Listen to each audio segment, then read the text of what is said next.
حي على الفلاح.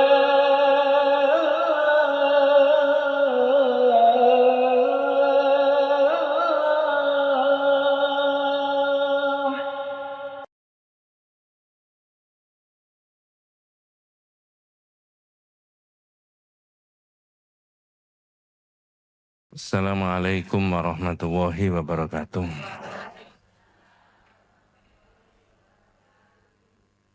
Bismillahirrahmanirrahim. Innal hamdalillah nahmaduhu wa nasta'inuhu wa nastaghfiruh. Wa na'udzu billahi min syururi anfusina wa min sayyiati a'malina. May yahdihillahu fala mudhillalah wa may yudlil falan tajida lahu waliyyan mursyida. Asyhadu an la ilaha illallah wahdahu la syarikalah wa asyhadu anna Muhammadan abduhu wa rasuluhu la nabiyya ba'da. Allahumma sholli ala Muhammad wa ala ali Muhammad kama shallaita ala Ibrahim wa ala ali Ibrahim wa barik ala Muhammad wa ala ali Muhammad kama barakta ala Ibrahim wa ala ali Ibrahim fil alamina innaka Hamidum Majid. Amma ba'du. Ibu-ibu yang dirahmati Allah Subhanahu wa taala, para jamaah semuanya. Orang Islam itu hidupnya yang paling utama berdasarkan syahadat kepada Allah. Mengapa demikian? Ya, makna-makna dari syahadat itu banyak sekali. Dan dalam iman kita, orang itu semuanya, aktivitasnya, gerak-geriknya, apa yang ada di organ tubuhnya, ada banyak perangkat yang ada di dalamnya, itu semuanya tersambung. Kalau pakai bahasanya adik-adik anak-anak muda itu terkoneksi dengan Allah Subhanahu wa Ta'ala. Paling gampang kita ini masih hidup, oh Allah yang maha memberi hidup. Oh kita ini sehat, oh Allah yang maha memberi sehat. Terus begitu. Oh detak jantung kita ini sudah bergerak secara normal, berarti yang memberikan itu adalah Allah. Jangan dirusak. Nah, makanya syahadat itu, la ilaha illallah itu menjadi simbolnya orang Islam. Menjelang wafat sudah berkali-kali diterangkan, itu kita dibisiki oleh orang yang masih sehat, itu lafal apa? La ilaha illallah. Makanya kalau pandangannya tauhid itu jangan dilafalkan saja. Jangan ditulis saja la ilaha illallah. Tapi diapakan? Diwaca. Dari tauhid itu diamalkan, diberi makna-makna. Makanya bahasanya di kitab itu nasihatnya para ulama, fal ilmu bimaknaha wajibun wa muqaddamun ala sairi arkanil Islam. Memberi makna tentang syahadat itu hukumnya wajib dan harus didahulukan di atas seluruh rukun Islam. Jadi kalau cuma ditulis saja itu tidak ngefek untuk bisa merubah tingkah lakunya manusia. Mohon maaf saya tidak alergi, kalau cuma dilafalkan saja juga tidak ngefek secara keseluruhan. Tapi diberi makna-makna baru ngefek. Ada sisi-sisi positif yang dilakukan oleh manusia. Nah, pembahasan kita berikutnya adalah fadlu tauhid. Mim fadli tauhid, keistimewaannya syahadat itu apa? Loh, Ustaz, ada keistimewaannya? Iya. Apakah yang dimaksudkan keistimewaannya itu kalau kita sudah melafalkan 3.333 kali, itu kita bisa menghilang? Tidak bisa? Ya enggak, bukan begitu. Apakah kalau kita sudah melafalkan 9.999 itu kita dibacok enggak mempan? Bukan. Enggak ada keterangannya begitu. Tapi fadilahnya, keistimewaannya itu adalah orang memperoleh kebaikan. Nah ini yang dipelajari itu dapat kebaikan apa? Nah, maka di bagian A kitabnya panjenengan itu halaman 43 ya. Itu yang dimajukan sebagai dalil seperti yang sebelumnya surat Al-An'am ayat 82. Ayatnya itu pendek, tapi kalau diurai panjang maknanya macam-macam. Coba kita baca dalam bahasa Indonesianya. Alladzina amanu walam yalbisu imanahum bidzulmin ulaika lahumul amnu wahum muhtadun. Ada bahasa Indonesianya? Orang-orang yang monggo. Orang-orang yang beriman dan tidak mencampur adukan iman mereka dengan kezaliman atau syirik. Nah, sudah sampai di situ dulu. Apa tadi Bu? Orang yang beriman, terus imannya tidak dicampur dengan syirik. Yang diterjemahkan syirik itu lafal yang mana? Loh itu loh di kitabnya panjenengan. Yang diterjemahkan syirik yang mana?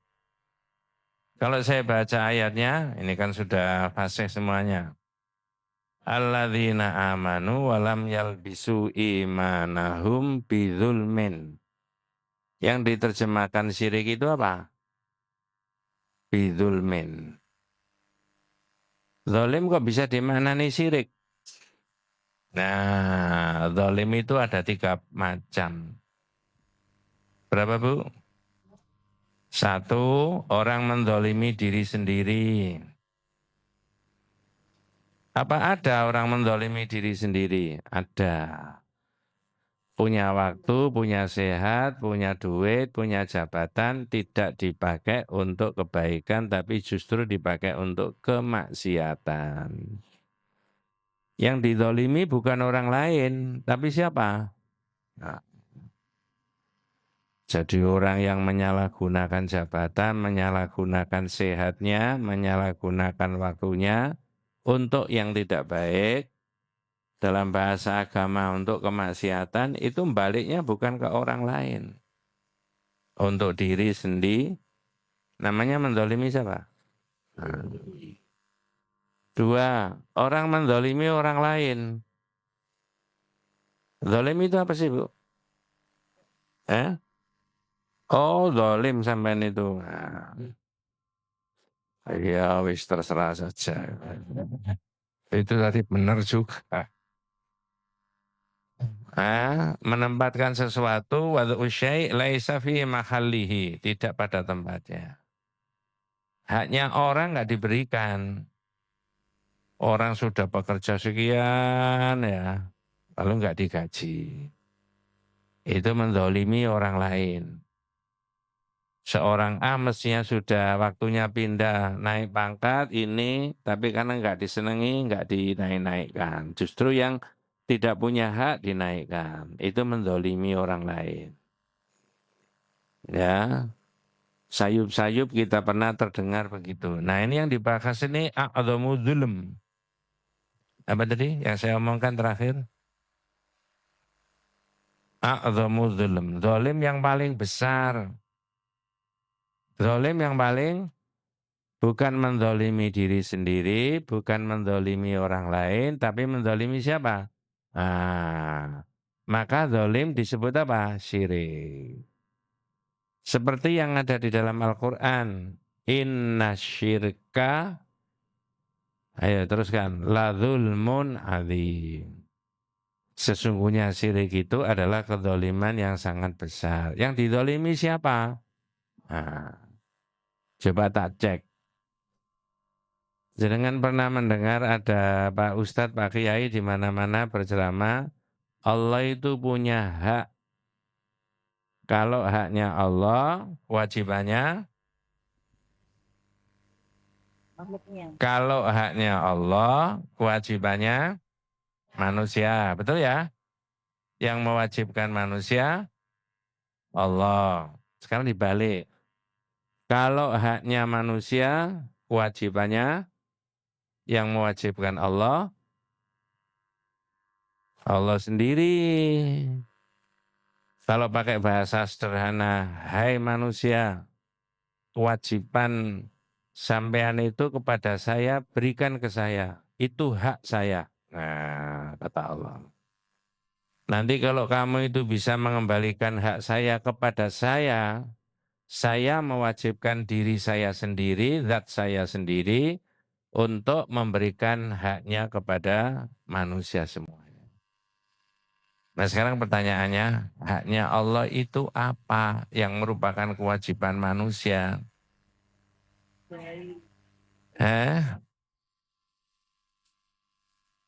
Haknya Allah itu adalah yang merupakan kewajiban manusia ayya'buduhu wa la yusyriku bihi syai'an. Orang disuruh beribadah kepada Allah tidak boleh apa? Syirik. Jadi niat ibadah apapun harus dikembalikan ke siapa ini? Kalau dikembalikan, diarahkan, ditujukan kepada selain Allah, zalim enggak? Allah akan bilang gini, oh itu hak saya, kenapa berikan orang lain? Kalau kamu niatnya ibadah tidak karena saya, karena orang lain, besok di akhirat minta pahala sama orang itu, jangan minta saya. Kok nyimut? Nah, ya, coba itu ada hadisnya itu. Makanya jenengan tindak kemana-mana berniat ibadah itu jangan orang yang jadi pertimbangan. Jangan kepingin ini enggak, Allah saja. Kalau tidak, itu zalim namanya, mendolimi Allah. Ah, begitu. Bingung? Itu ada hadisnya. Sahabat Mu'ad ditanya sama Nabi, ya Mu'ad, atadri ma haqqullah 'alal ibad wa ma haqqul ibadi 'ala Allah? Mu'ad, kamu tahu haknya Allah itu apa? Yang merupakan kewajiban manusia. Dan apa haknya manusia yang merupakan kewajiban Allah? Jawabannya sahabat Mu'ad, Allahu wa rasuluhu a'lam. Allah dan Rasulnya yang lebih tahu. Kemudian Nabi menjelaskan, haqqullah, haknya Allah, ayya'buduhu, yaitu manusia menyembah Allah, wala yusyriku, tidak boleh apa? Syirik. Kalau syirik itu dapat pahala apa enggak ya?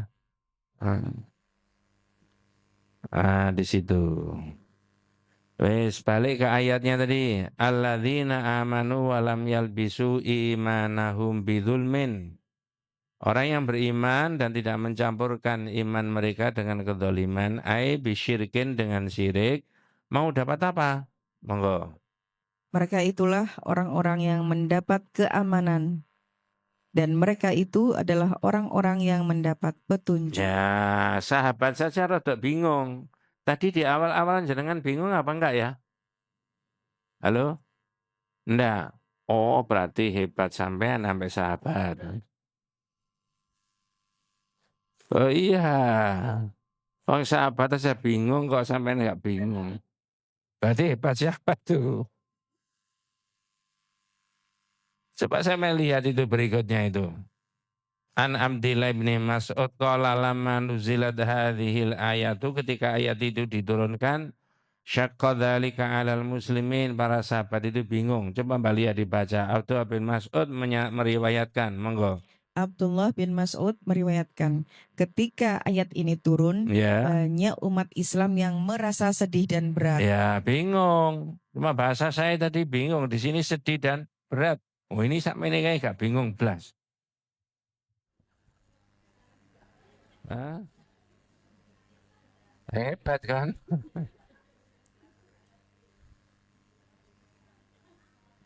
Lalu tanya sama Nabi, faqalu ayyuna la yadhlim nafsahu ya Rasulullah. Siapa Nabi orang yang tidak menzalimi dirinya sendiri? Dalam benaknya Ibnu Mas'ud, Abdullah bin Mas'ud, semua orang ini zalim terhadap dirinya sendiri. Tapi yang dimaksudkan Quran zalim itu bukan menzalimi diri sendiri. Lanjut, monggo. Lalu Rasulullah SAW menjawab, yang dimaksud bukan kezaliman itu, tetapi syirik. Laisa dzalika innama huwa asyirik. Bukan yang demikian dolim itu mendolimi diri sendiri, tapi asyirik. Alam tasma'u qaula Luqman. Monggo. Apakah kalian belum mendengar nasihat Luqman kepada putranya? Ya, Luqman siapa ini? Hah?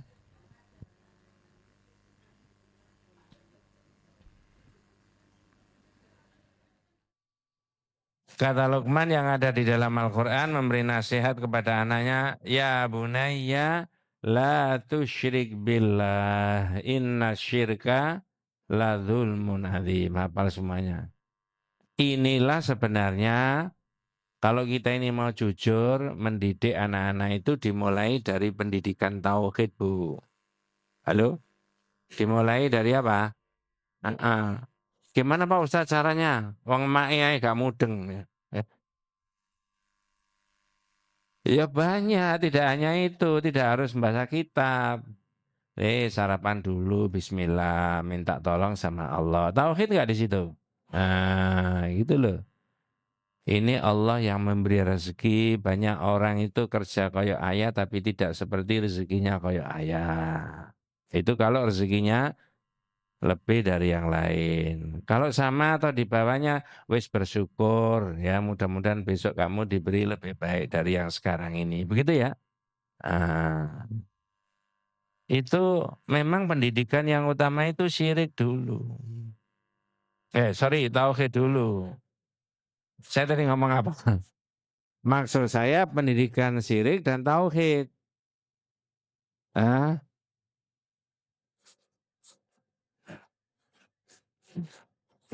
iso wae ngeles. Lah sekarang kalau hanya diterangkan tauhid toh, enggak syirik kan enggak ngerti toh. Berarti kedua-duanya kan harus diterangkan toh. Ah, nanti dikiranya saya itu bohong. Ya coba sampean lihat ya, coba ya. Ya. Ah, minta tolong dibuka yang bagian E, bagian E. Ya di kitab itu apa namanya? Itu kan A toh. Nah, jenengan buka di bagian E. Bagian E itu yang tulisan besar, tingkatan-tingkatan apa? Sikap ulama terhadap apa? Tauhid. Tolong dibaca yang pertama dulu. Yang pertama, tingkatan paling utama halaman 53. Dalam bahasa Arabnya al-qismul awal fahimut tauhid wa ahamiyatahu wa anwa'ahu wa arafu syirka wa aksamahu. Monggo. Mereka adalah ulama yang memahami tauhid, Nah, sing disebut apa? Lain, bukan. Ulama yang disebut memahami apa? Tauhid. Lanjut. memahami arti penting tauhid dan macam-macamnya. Terus. Mereka mengetahui syirik dan macam-macamnya. Disebut kedua-duanya enggak? Yang disebut pertama tadi apa? Tauhid dan pentingnya. Terus disebut berikutnya.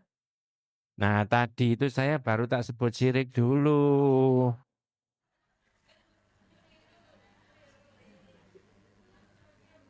Ya, diulang-balik kan sama saja.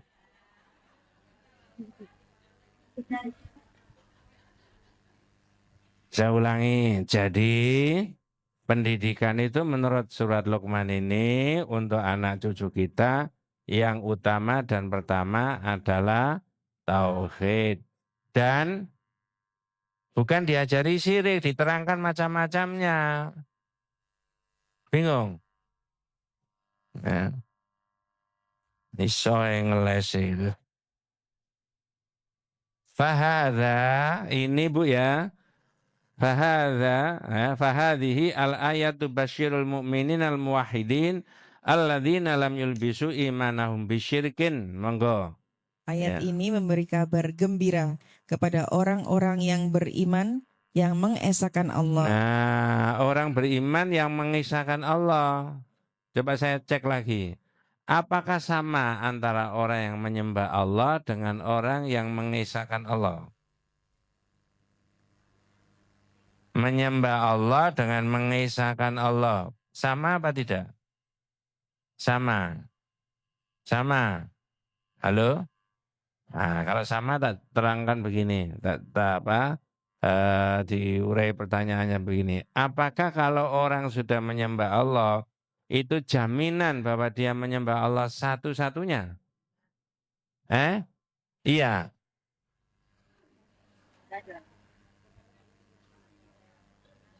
Ini nanti kalau sudah tamat dibaleni ping 10.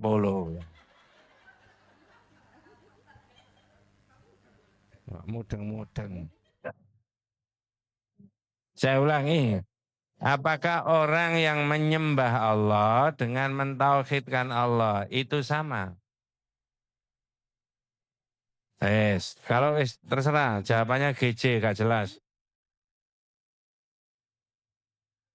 Sekarang saya tanya lagi, apakah orang yang menyembah Allah itu jaminan menyembah Allah satu-satunya? Enggak, itu tadi loh baru dibahas kok. Orang yang beriman dan tidak mencampurkan imannya dengan kesyirikan. Berarti ada kemungkinan orang beriman tapi dicampur dengan apa? Lesannya la ilaha illallah, la ilaha illallah, meyakini tidak ada Tuhan yang berhak disembah kecuali Allah, tapi mohon maaf dia ngesai jimat. Dia pakai sabuk yang diniatkan seolah-olah sabuk itu ada kekuatannya untuk menolak bala. Saya tanya, yang mirip-mirip begitu ada nggak di masyarakat? Nah, itu contohnya. Tapi kalau orang menyembah Allah, mengisahkan Allah satu-satunya, wis nggak ada lagi. Ngerti maksudnya? Jadi kalau ada orang, dia bilang sama ibunya, "Ma, ini kok repot cari pekerjaan, rezekinya kok belum lancar." Wis bersabar, mudah-mudahan berdoa sama Allah mendekatkan diri. Semuanya itu diberi sama Allah, cuma kamu belum seberapa lancar temanmu. Begitu ya? Tapi kalau begini, Ma, ini kok repot ya, belum lancar cari pekerjaan sana sini. Sik coba tanya sama Wak Jo di sana itu loh, pojok, Mbak Dukun ya. Ya, itu mencampurkan antara imannya kepada Allah sama dukun nggak kira-kira? Nah, ini loh Bu, ini sebenarnya begitu. Ayo saya tanya, begitu itu boleh apa tidak? Nggak boleh, tapi ada nggak di masyarakat? Ada, banyak apa sedikit? Pertanyaan terakhir, apa sampean pengalaman? Ini ngaji tauhid itu. Iya temenan itu Bu. Orang beriman itu menyerahkan sama Allah. Maka tidak boleh membiarkan dirinya tidak mengerti agama. Masih diberi sehat sama Allah. Maka ayatnya tadi menjelaskan, ayat ini memberi penjelasan kabar gembira bagi orang yang mengisahkan Allah. Berarti orang bertauhid kan, imannya tidak dicampur dengan apa? Kesyirikan. Mau dapat apa? Monggo. Dan Sungguh mereka akan mendapatkan keamanan yang sempurna terus dari siksaan Allah di akhirat kelak. wa ulaika humul muhtaduna fid dunya, dan mereka memperoleh apa? Petunjuk di mana? Di dunia. Sekarang kita bahas petunjuk dulu di dunia. Ya, petunjuk di dunia. Bingung. Sekarang balik ke halaman berapa tadi? 43 toh? Saya ulangi. Surat Al-An'am tadi memberikan jaminan kepada panjenengan dan saya, kita semuanya orang beriman yang mengisahkan Allah, tidak dicampur dengan kesyirikan. Di dunia ini orang itu dapat petunjuk dengan baik. Pikirannya ya baik, hatinya ya baik, kalau dia bekerja ya ekonominya baik. Dalam arti tidak dicampur dengan hal-hal yang bersifat syubhat, apalagi yang haram. Kalau di kantor, di BUMN atau di swasta itu melimpah yang bukan haknya, sudah biarin aja. Kita sudah diberi fasilitas. Ini hidupnya dapat petunjuk oleh Allah. Di dunia itu jadi baik. Tapi kalau orang itu bergelimang dengan kekuasaan, bergelimang dengan harta, tapi nggak dapat petunjuk, tidak menutup kemungkinan dihambur-hamburkan pada hal-hal yang tidak benar. Bahkan naudzubillah dipakai untuk apa? Maksiat. Betul ya Bu ya? Itu loh ya. Jadi di dunia itu jaminannya orang jadi baik, muhtadun. Ada pertanyaan begini, Ustaz, kalau begitu negara, andai kata berdasarkan tauhid itu negara itu lurus nggak jalannya? Jawabannya pasti. Mulai orang nomor 1 sampai orang nomor 71.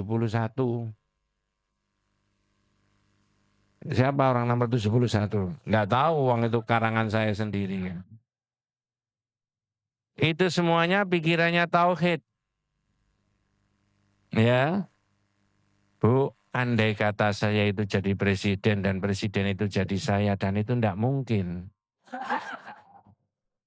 Maka setiap hari saya muncul di televisi atau saya direkam, diupload itu. Saudara-saudara sebangsa dan setanah air, negara kita adalah negara kesatuan Republik Indonesia. Di dalam Undang-Undang Dasar tahun 1945 pasal 29 ayat 1 menyatakan negara berdasar atas ketuhanan yang Maha Esa. Itu adalah tauhid. Nah, benar nggak? Cuma masalahnya saya bukan presiden dan presiden itu bukan saya. Kalau itu ya, negara kita berdasarkan tauhid sehingga saya perintahkan semuanya untuk yang muslim mengaji tauhid supaya tidak ada orang menyalahgunakan jabatan, supaya tidak ada orang korupsi, benar nggak ya? Supaya tidak ada orang yang menghambur-hamburkan uang negara. Itu kalau saya jadi, dan itu tidak mungkin. Iya, itu jangan lupa itu.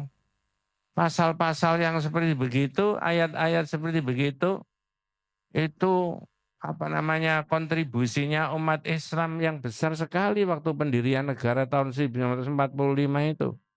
Tokoh-tokoh Muhammadiyah dan tokoh-tokoh NU menyatu ya untuk ikut merumuskan negara supaya rakyat ini dapat perlindungan, dapat ridho dari Allah Subhanahu wa taala. Enak toh sebenarnya. Ya, mudah-mudahan besok kapan-kapan Allah menghadiahkan negara kita ini pemimpin yang muslim yang baik. Nah, ya sekarang ya sudah baik, lumayan lah ya. Ya, daripada yang tidak baik. Kemudian itu dapat hidayah di dunia kalau akidahnya baik. Makanya saya katakan rumah tangga juga begitu. Ya, negara juga begitu. Nah, begitu. Lalu di BUMN semuanya milik swasta juga begitu. Karena akidahnya baik semuanya, nggak berani, nggak mau ngambil miliknya perusahaan, miliknya negara. Ya. Kemudian berikutnya adalah al-aminuna fil akhirah anna lahumul amnu tam min adzabillahi fil akhirah.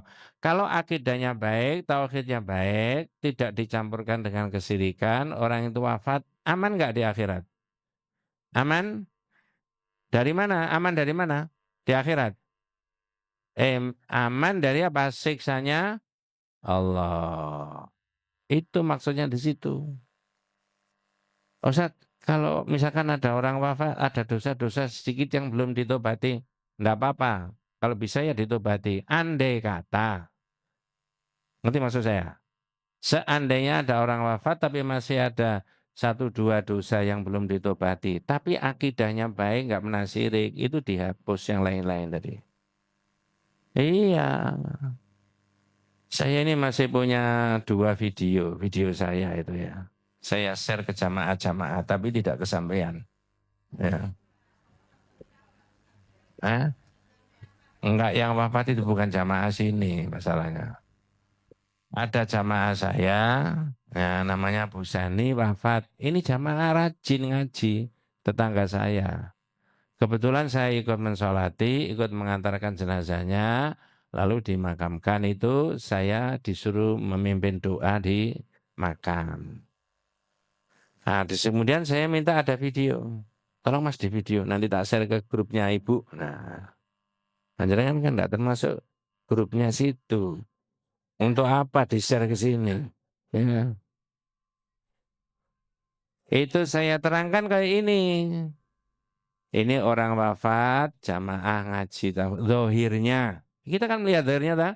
Orang ini baik, tidak pernah syirik, imannya, tauhidnya sama Allah baik. Berarti di akhirat dia aman. Nah, saya terangkan begitu. Ngerti maksud saya?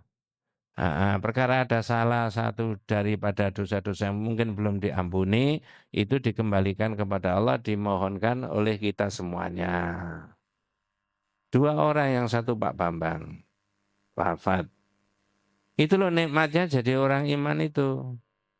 Jaminannya ayatnya jelas. Makanya, oh kalau begitu di dunia ini harus dihindarkan dari semua perbuatan apa? Gitu Bu. Makanya saya sering kali ngomong itu kalau jenengan ditanya temannya nanti Bu, ngaji apa ngaji takut Allah paling ngono-ngono. Jangan. Ngono-ngono tok. Ustadzmu sing akeh omongi iku sih. Nah, belum dapat pahala sudah ngerasani ustadz. Coba.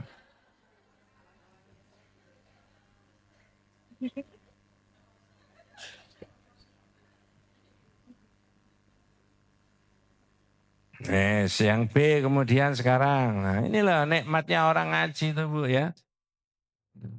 Oh, seterusnya ada satu lagi itu hadis ya. Wa qala sallallahu alaihi wasallam al-imanu bid'un wa situna syu'bah afdaluha la ilaha illallah wa adnaha imatatul adza anit thoriq. Bawa sendiri. Halaman berikutnya ya. Ya, nggih. Nah, 44 yang atas sendiri. Monggo. Iman memiliki lebih dari 60 cabang. Ya, iman itu lebih dari 60 cabang. Yang jenengan lafalkan itu cuma amantu billahi wa malaikatihi wa kutubihi wa rusulihi wal yaumil akhiri wa bil qadari khairihi wa syarihi. Menjadi rukun iman yang berapa? 6. Tapi Nabi menjelaskan dari 6 yang kita yakini tadi, wabil khusus tentang Allah, itu deretannya banyak sekali. Cerminan daripada iman. Apa kata Rasulullah Shallallahu Alaihi Wasallam? Monggo. Cabang yang paling utama adalah la ilaha illallah. Pengaruh yang utama tauhid itu, la ilaha illallah, pengaruh yang paling besar. Orang kafir saja kalau mau masuk Islam disuruh syahadat kan? Nah, kita ini juga bersahadat sepanjang hari, bukan hanya dilafalkan. Cerminan dari syahadat, orang ikut taklim, berbusana yang bagus, dengan teman juga baik, dan sebagainya. Itu wujud daripada keimanan kita. Yang paling tinggi, qaulu la ilaha illallah. Yang paling deretan, paling bawah apa? Dan cabang paling rendah adalah menyingkirkan sesuatu yang mengganggu dari jalan. Sesuatu apa itu maksudnya? Zaman dulu diterjemahkan imatatul adza anitorik itu menyingkirkan duri. Bukan mendorong truk yang mogok. Ya, tapi juga itu bagian dari itu. Tapi kan enteng. Ini siapa naruh apa namanya kulit pisang di sini ini. Dipinggirkan. Itu sudah wujud dari iman sama Allah. Memudahkan orang lain. Ada ibu ini yang ngaji semuanya. Saya kok gak nyatet. Pulpenku ketinggalan. Iku aku di pulpen loro. Nah. Ya. Itu termasuk bagian dari iman apa enggak? Iya.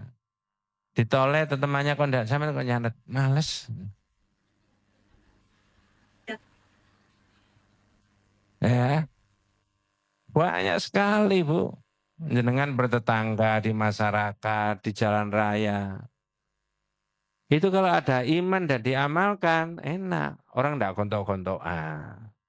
Ayo Mas, monggo sampean dulu. Nah, begitu dong. Antri dengan baik itu bagian dari iman semua.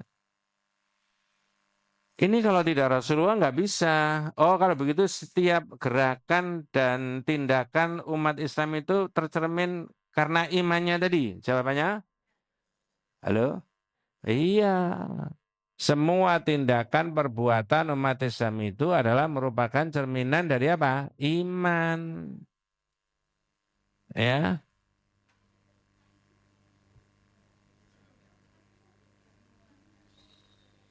Wabillahi taufiq wal hidayah. Ya kalau saya ngomong gimana itu ya? Orang punya hajat menikahkan putra-putrinya. Itu cerminan dari iman apa tidak? Tapi kemudian pesan salon yang besar, sonhor, sampai mengganggu tetangga. Ya tidak. Tidak bagian dari iman. Jadi deretannya itu buahnya sekali iman itu. Ya. Nah, jadi lebih dari 60 cabang, yang paling tinggi ucapan la ilaha illallah, berarti menggugurkan semua banyak Tuhan kecuali siapa?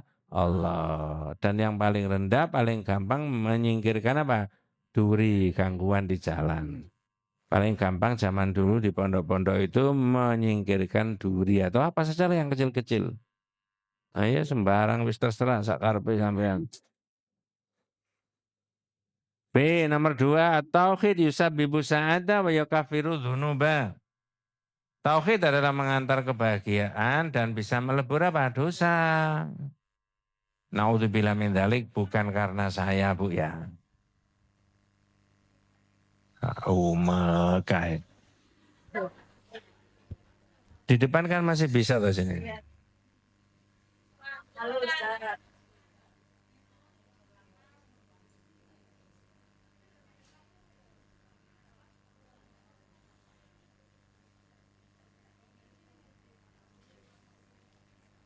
Sampai lupa saya tadi. Tauhid adalah mengantar kebahagiaan dan bisa melebur apa? Dosa.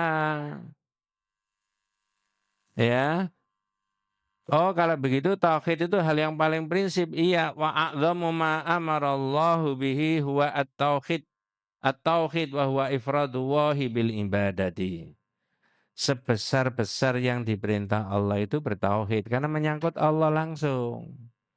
Kalau jenengan infak itu menyangkut manusia dengan manusia. Menolong teman, saudara, famili, tetangga itu hubungan manusia dengan manusia. Tidak menyakiti orang itu manusia dengan manusia. Tapi kalau tauhid itu menyangkut hubungan manusia dengan siapa? Jadi kalau begitu, kalau orang bersirik, marahnya Allah itu serius. Sebaliknya kalau orang bertauhid, maka jaminannya Allah itu juga sangat jelas kebaikannya. Apa penjelasannya dalam kitab ini? Ya, dalam bahasa kita, dalam kitab Dalilul Muslim, ya, fil al-i'tiqad, ya, ja'a fi kitab Dalil Muslim fil i'tiqad wa tadhir li fadilati Syekh Abdullah Al-Khiyat. Ini seorang yang menulis, namanya Abdullah Al-Khiyat, menulis kitab apa? Dalilul Muslim fil i'tiqad wa tadhir. Jadi ada seorang ulama yang menulis kitab seperti itu. Apa kata beliau? Al-mar'u bi hukmin basyariyatihi wa adami ismatihi qatan zaliku qaddamahu. Apa Mbak Lia, kalem-kalem ya. Seseorang dengan kemanusiaan dan ketidakmaksumannya kemungkinan terpeleset. Ya. Jadi al-mar'u bi hukmin basyariyatihi wa adami ismatihi qatan zaliku qaddamahu. Apa maksudnya manusia ada hukum kemanusiaan di dalam diri manusia? Halo? Apa tadi? Itu ada macam-macam yang ada di dalamnya. Nah, Ibu, saya tanya, ada pikiran positif, pikiran baik? Ada. Naudzubillah min dzalik. Ada kadangkala berpikir yang negatif? Nah, ada nafsu yang baik? Ada nafsu yang tidak baik? Saya kepengen terus jadi orang yang solihah, ngaji terus, jangan sampai tidak ngaji. Itu pikiran yang positif, nafsu yang sangat itu. Pagi-pagi lapar, nafsu makan saya ini sangat besar sekali. Boleh nggak? Boleh. Tapi ada kalanya orang itu naudzubillah min dzalik, ada nafsu jahat tapi diikuti. Ngerti maksudnya? Mengapa kok begitu? Ya, orang itu loh, bukan kita, ada punya nafsu jahat, nafsu ini, nafsu yang nggak baik, tapi diikuti terus nafsu itu. Ada kemungkinan begitu nggak? Nah, inilah namanya manusia itu ada hukum kemanusiaannya. Hai, saya tanya jenengan. Kalau malaikat itu naudzubillah min dzalik, ada niat tidak baik nggak? Kalau manusia ini ada di dalam diri manusia. Ya, fa'alhamaha fujuraha, di dalam diri manusia. Manusia siapapun, manusia kapanpun, apapun jabatannya, ada kalanya ada nafsu baik dan tidak baik, ada pikiran positif dan negatif. Kadangkala semangat berbuat kebaikan, kadangkala juga malas berbuat kebaikan. Betul ya?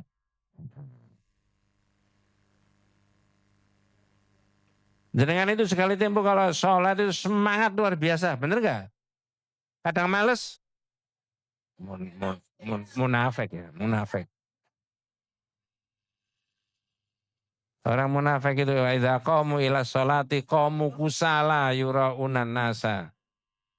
Munafik itu kalau sholat itu males-malesan. Jangan takut jadi orang munafik. Takut biasa atau takut pol? Sebenarnya kalau kita ini mau jujur, kalau ada orang datang ke kita lalu kita diomongin, sama ini munafik, ketok-etok yang ngaji. Itu jangan marah. Iya toh? Malah terima kasih. Oh, terima kasih, Mbak. Sampean jauh-jauh ke sini itu menunjukkan bahwa saya ini munafik. Ini sahabat setia namanya. Dalam situasi bagaimana kemungkinan saya ini disebut munafik? Nanti saya hentikan supaya saya jadi orang muslimah yang baik. Mestinya kalau orang diomongi orang lain tentang itu ya berterima kasih. Tapi di masyarakat kita kan tidak begitu kan sekarang. Ngamuk toh. Orang dari jauh-jauh perlu memberitahu kita sampai itu munafik. Wis pegel-pegel diomongi ngono. Kalau misalkan di depan kita itu ada sandal, dia apa? Kalau di tauhid itu iman tidak boleh. Harus terima kasih. Kenapa? Orang itu cenderung untuk menutupi kesalahannya sendiri. Dan ini ada teman, sahabat, kenal atau tidak kenal jauh-jauh menunjukkan kelemahan kita. Tambah seneng. Karena manusia itu cenderung menutupi dirinya sendiri. Kesalahannya sendiri. Belum diomongi apa-apa sudah marah-marah. Siapa sih munafik? Akhirnya balik dia ngomong ke dia. Bukan disebut, ya awakmu, bukan awakmu tapi ngarepe iki sing disebut. Apa itu? Iya. Ini loh yang ditulis itu di sini, Bu. Almar'u bihumin basyariyatihi wa adami ismatihi qad tanzaliku qadamahu. Seorang dengan kemanusiaan dan ketidakmaksuman. Tidak maksum itu apa? Tidak terjaga. Kalau Nabi terjaga enggak? Oh, lebih-lebih Nabi kita Muhammad Shallallahu Alaihi Wasallam. Nabi Muhammad itu, Bu ya, salah sedikit aja di dunia ditegur sama Allah. Betul ya? Iya. Coba, ayo jangan sebutkan apa kesalahannya Nabi Muhammad yang ditegur sama Allah. Abasa wa tawalla, itu kaitannya dengan ketika Nabi berbicara dengan tokoh-tokoh kafir Mekah, harapannya tokoh-tokoh itu supaya masuk Islam, tiba-tiba ada Abdullah ibni Maktum, itu buta mau ikut nimbrung bicara. Nggak direken sama Nabi. Ditegur nggak sama Allah? Tuh, satu. Dua apa? Apa? Madu. Madu yang diminum itu loh. Nabi minum madu dari istri yang satu, ya.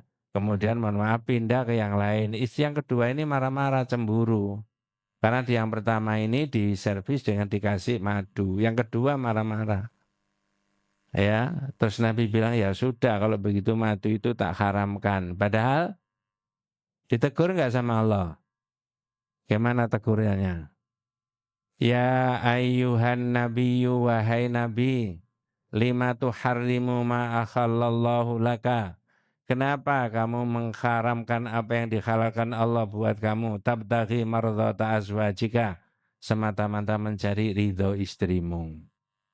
Dari istri yang pertama minum madu, pindah yang kedua ini cemburu, marah-marah. Di Sidoarjo saya ditanya, Ustadz istrinya Rasulullah kok begitu? Saya jawab, Itu istrinya Nabi, Bu, apalagi istrinya Ustadz, saya bilang gitu. Ya. Satu-satunya orang yang wafat tidak membawa kesalahan Nabi kita Muhammad SAW. Itulah besok di akhirat Nabi ini menghadap Allah, minta supaya diberi kesempatan untuk bisa memberi apa? Ini calon menerima semuanya. Iya Bu, betul itu. Jadi syarat penerimaan memperoleh syafaat itu mati tidak membawa dosa syirik, betul itu. Ya, entah berapa kali saya sudah terangkan hadisnya itu. Ya, dalam kitab Fathul Majid diterangkan dalam bahasa Indonesianya, terjemahnya Nabi bilang gini, tiap-tiap Nabi itu diberi doa yang sangat istimewa. Tapi semua Nabi sudah menggunakan doa istimewa itu. Saya, Muhammad, doa yang istimewa itu masih saya simpan. Besok di akhirat doa itu saya gunakan, saya pakai untuk memohon kepada Allah agar aku bisa diberi kesempatan memberi syafaat. Ngerti maksudnya? Likulli nabiyyin da'watun mustajabah fatas'alu kullu nabiyyin da'watahu. Wa inni ikhtaba'tu da'wati li ummati syafa'atan yaumal qiyamah. Wa hiya na'ilatun insyaallahu man mata la yusyriku billahi syai'an. Dan doa saya yang mohon kepada Allah agar umatku dapat syafaat dari aku, itu akan diperoleh oleh umatku bagi siapa yang wafat tidak membawa dosa. Nah, itu ya harga mati itu. Iya betul Bu. Maka bebaskan dulu saya dan kita semuanya. Jangan sampai mengidap perbuatan apa? Syirik. Terus orang itu supaya mengetahui ini syirik, ini tauhid, caranya gimana? Salah satunya ini. Diskusi, ngaji. Makanya saya sering motivasi. Ukurannya Surabaya, kota besar. Itu tidak muat. Mestinya kan ya. Kalau ngerti ini. Bukan karena saya, enggak. Banyak orang lebih alim dari saya. Ya, maka tadi saya sebutkan apa namanya? Wa a'dhamu ma amarallahu at-tauhid wa huwa ifradullahi bil ibadah. Sebesar-besar yang diperintah Allah itu bertauhid, yaitu mengisahkan Allah satu-satunya di dalam beribadah. Jadi kalau manusia itu tidak maksum dan manusia itu ada hukum kemanusiaannya berikutnya ya. Qad yaqa'u ya wa yaqa'u fi maksiatillah. Monggo. Terjerumus dalam maksiat kepada Allah. Ya kemungkinan terpeleset terjerumus dalam apa? Maksiat. Jujur saja, ini sekian banyak yang hadir ini Bu. Dulu-dulu itu pernah nggak kita berbuat salah dan maksiat? Supaya tidak ada dusta di antara kita. Saya tak ngaku dulu, kalau saya pernah. Iya toh? Karena manusia. Kalau Nabi Muhammad tadi salah diapakan? Ditegur. Makanya wafat tidak ada salah. Dengan sholat at-tahiyatulillah ada lafal assalamu alaika ayyuhan nabiyyu. Itu maknanya salamatum minan naqs wal afat. Nabi, engkau ini tidak ada salah, tidak ada kurang. Ngerti maksudnya? Ya. Kalau yang baca itu, jenengan dan saya ada salah, ada kurangnya enggak? Oh, banyak. Ya. Jika dia seorang ahli tauhid yang murni faidza kana ya faidza kana min ahli tauhidil khalis min syawaibi syirki ya fa inna tauhidahu lillahi wa ikhlasahu fi qouli la ilaha illallah yakunu akbaru amilin fi sa'adatihi wa takfiri dzunubi wa mahyi sayyiatihi. Monggo. Jika dia seorang ahli tauhid. Nah, ahli tauhid yang murni. Mudah-mudahan kita semuanya ini ya. Terus Mbak, dari noda-noda syirik, maka tauhidnya kepada Allah. Keikhlasannya dalam mengucapkan la ilaha illallah. Tauhidnya kepada Allah, keikhlasannya dalam mengucapkan la ilaha illallah. Saya tanya Bu, ini mumpung keikhlasan mengucapkan la ilaha illallah. Kita ini ikhlas enggak? Ikhlas temenan? Nah, tak urut pertanyaannya. Ini semuanya harus bisa jawab. Pertama, apakah kita sudah melafalkan la ilaha illallah? Dan dua, apakah kalimat la ilaha illallah yang kita lafalkan dari lisan kita ini kita sudah ikhlas? Ikhlas. Tiga, apa ukurannya ikhlas? Enggak boleh ngarang. Iya, jadi ikhlas itu mengucapkan la ilaha illallah yang menyatakan tidak ada Tuhan yang berhak disembah kecuali Allah. Itu dinyatakan ikhlas kalau semua dari bentuk kesyirikan dihentikan. Halo? Diapakan? Sudah ngaji masalahnya. Itu loh. Jadi nggak ada kata-kata begini, ini ki nggak oleh ini ki, tapi ya opo. Nah, ayo, iya kan?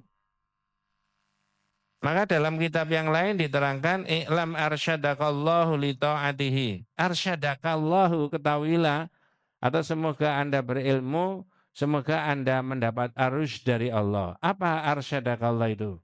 Al istiqamatu ala thoriqil haqqi, yaitu istiqamah di jalan yang benar. Jadi orang di jalan yang benar, di jalan Islam itu jangan waktu sholat, waktu Idul Fitri, waktu puasa, waktu taklim, waktu punya hajat mantu juga begitu. Halo? Namanya itu istiqomah di jalan tauhid yang benar. Nanti calon mantunya itu dipanggil sama kita. Mas, ke rumah? Nggih, Bu. Ya, sampeyan niku tanggal lahir dina apa? Kangge napa sih, Bu? Dihitung. Calon bojone sampean itu Jumat Pahing, sampean apa? Nah, saya tanya, kalau pakai begitu ini istiqomah dalam kebenaran apa enggak?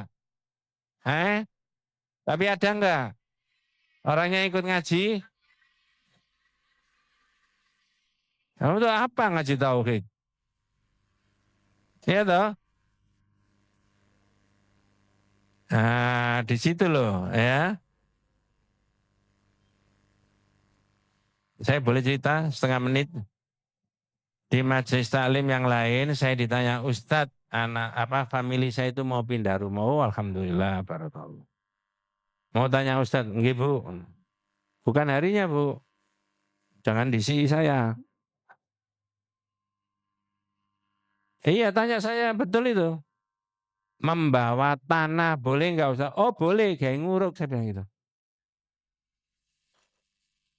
Ternyata apa yang dimaksudkan? Ini rumah Indo, anak pertama, kedua itu sukses semuanya, zahirnya, karirnya baik, rezekinya lancar. Anak-anak dan keluarga berikutnya kalau pindah rumah ke tempat yang lain, suruh bawa tanah segenggam dibawa ke sana. Supaya dapat keberkahan dari rumah ini. Hai, saya tanya, boleh apa tidak? Nanti kalau misalkan bawa begitu, lalu diyakini rezekinya lancar, ya gara-gara dapat barokahnya dari situ, enggak ada. Makanya orang itu berlafal la ilaha illallah harus ikhlas.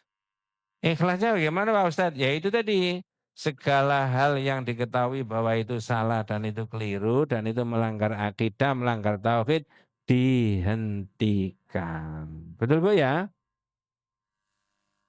Wes, tak potong dulu. Nah, saya sering ditanya, mohon maaf dengan segala hormat saya, itu kadang-kadang antara yang sudah ngaji dengan yang belum selegende. Ya toh? Mungkin antara suaminya sudah ngaji, istrinya belum. Istrinya sudah ngaji, suaminya belum. Ini diajak, ini susah. Ada begitu Bu ya? Ini loh ada di sini, di HP saya. Saya ditanya begitu. Ya kadang memuncak itu perbedaan begitu, tanya sama saya, Ustadz saya mengajukan gugat gimana? Tak bilang, ngerti maksud saya? Jangan, nggak ada dalil syariatnya boleh menggugat cerai. Ya tidak wahi. Mas saya sudah ngaji ini dalilnya Pak, sudah ngaji ini dalilnya. Sampai kan enggak mau ngaji. Saya sampean repot, saya saja yang ngaji. Itu sering terjadi begitu. Makanya seringkali saya sebutkan orang Islam itu tidak boleh membiarkan dirinya tidak tahu agamanya. Betul ya? Nah. Penting mana sih orang delok kitab, delok ayat ini dengan delok HP? Hah? Penting delok HP kalau di HP ada ayatnya. Ada kan? Nah, makanya saya kadang-kadang saya beritahu jamaah, kalau di awal ngaji saya buka-buka HP itu bukan jawab WA Anda. Saya beritahu dulu supaya tidak suudon. Ustadz itu durung apa-apa WA-an loh, suudon.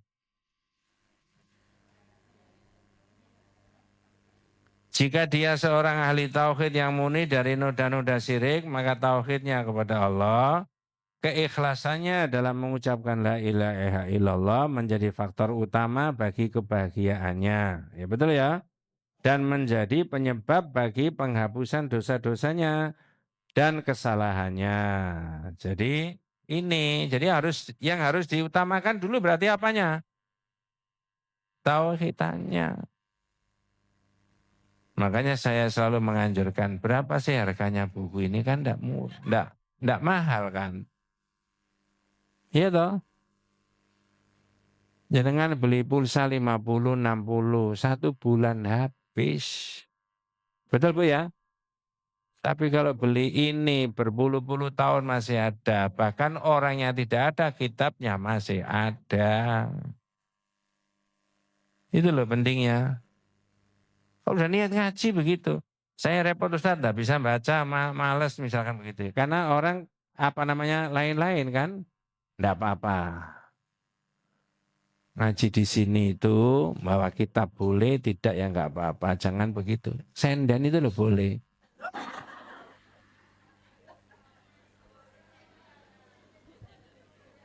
Boleh toh?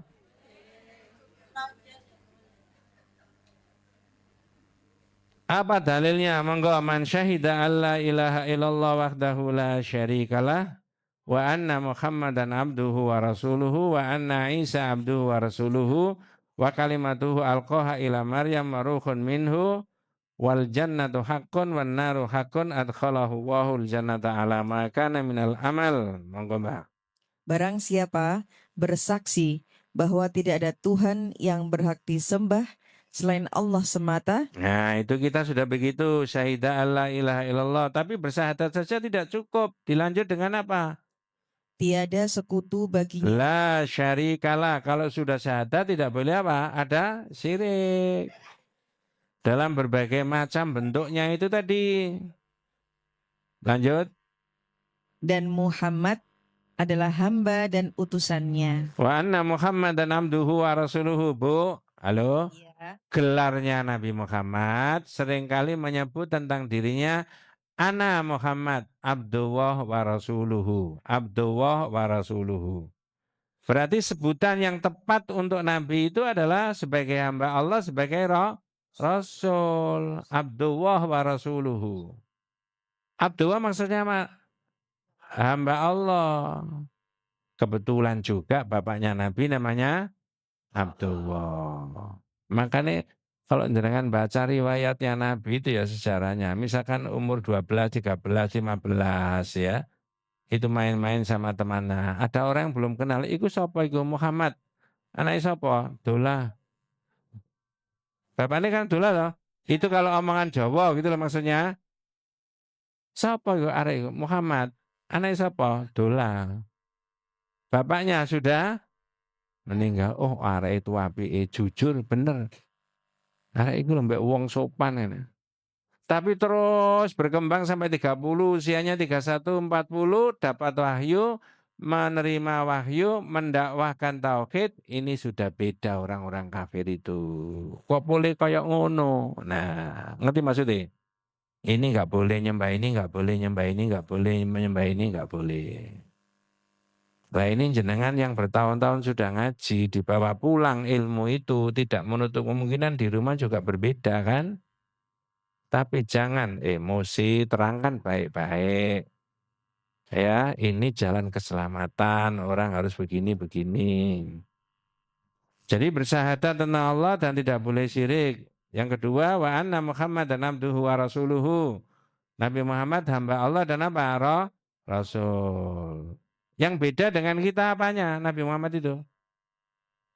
Tadi kan gelarnya dua, hamba Allah dan Rasulullah. Yang beda dengan kita? Rasul yang sama? Nah, itu. Hamba Allah. Lanjut Malia monggo. Wa anna Isa abduhu wa rasuluhu wa kalimatuhu alqaha ila Maryam wa ruhun minhu monggo. Dan bahwasanya Isa adalah hamba Allah dan utusannya. Kalimatnya yang disampaikannya kepada Maryam serta ruh darinya. Ya, bagi umat Islam Nabi Isa sudah selesai itu. Tidak usah dibahas lagi kan? Jangankan tidak ada bibitnya bapak, tidak ada manusia, tidak ada ibu, tidak ada bapak, mor-mor ada manusia, ada enggak? Siapa itu? Adam. Adam dulu.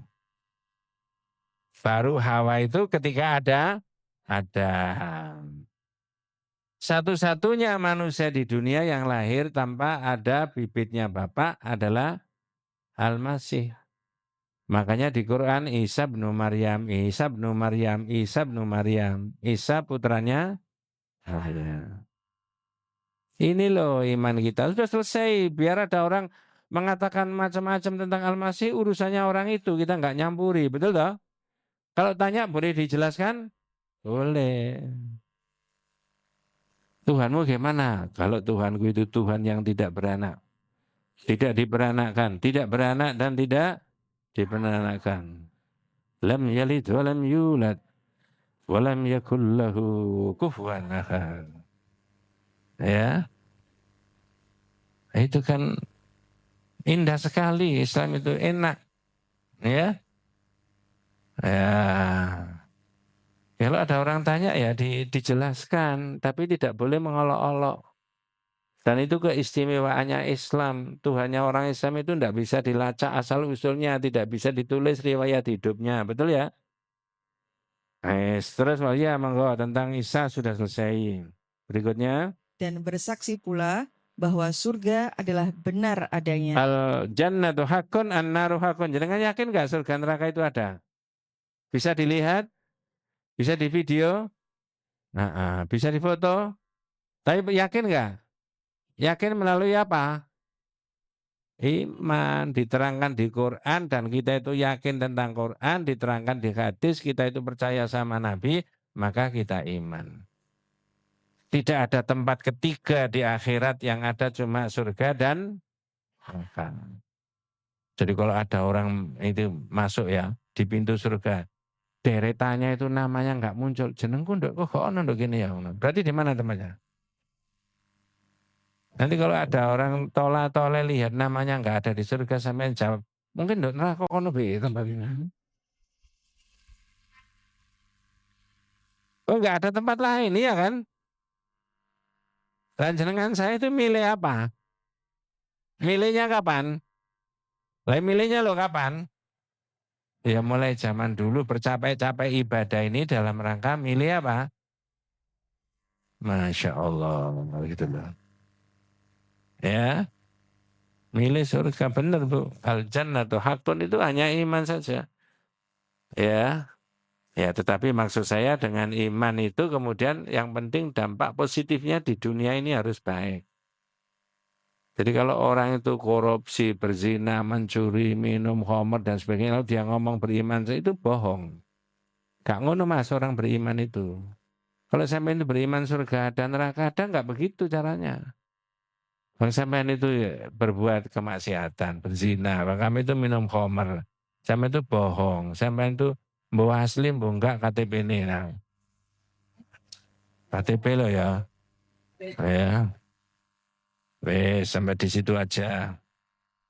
Kalau orang bisa memenuhi 4 kriteria syahadat tentang Allah tidak syirik, tentang Nabi Muhammad tadi, tentang Al-Masih, Isa, tentang surga dan neraka, endingnya dapat apa? Monggo. Maka Allah pasti memasukkannya ke dalam surga sesuai dengan amal. Ya, itu yang utama.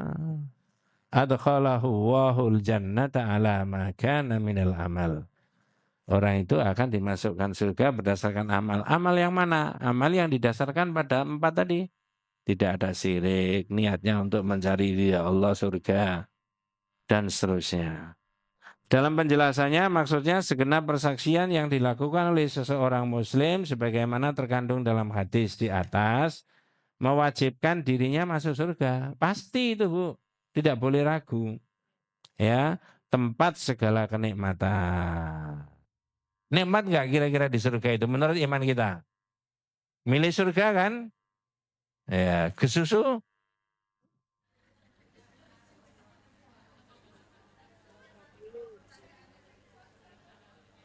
Kalau ke susu ya sama disik gak apa-apa. Sekalipun dalam sebagian amal perbuatannya terdapat dosa, ya, dan apa? Kemaksiatan. Tapi jangan menyepelekan dosa. Kata Pak Ustadz dalam kitab Tauhid pokoknya nggak sirik, dosa-dosa dikit-dikit nggak apa-apa. Jangan. Tetap juga nggak boleh. Tapi andai kata gitu loh. Ada orang wafat masih membawa dosa kecil-kecil, itu asal tidak sirik, itu yang kecil-kecil dihapus. Wes, hal ini sebagaimana ditegaskan dalam hadis Qudsi. Nah ini dialognya Nabi Musa sama, ya. Ya benar Adam inna kalau ataitani bi qurabil ardi khataya thumma laqitani la tusyrik bi syai'in la ataituka bi qurabiha maghfiratan. Monggo. Hai Adam Nggih. atau manusia, Anak Adam itu orang Islam aja semuanya apa yang lain-lain? Semuanya. Terus seandainya engkau datang kepadaku dengan dosa sepenuh bumi, sedangkan engkau ketika menemuiku dalam keadaan tidak menyekutukanku dengan ya, sesuatu pun, andai kata ada dosa, tapi kemudian diteliti ABCD-nya nggak ada siriknya, mau dapat apa? niscaya aku berikan kepadamu ampunan sepenuh bumi pula. Ya, enak loh. Tapi jangan menyepelekan. Ngerti maksudnya?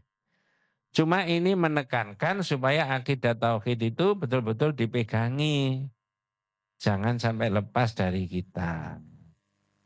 Nah gitu loh. Maknanya seandainya monggo. Wal makna law ataitani bima yuqaribu mil al-ardi dhunuban wa ma'asi ghaira annaka mutta'ala tauhid la ghafartu laka dhunubaka.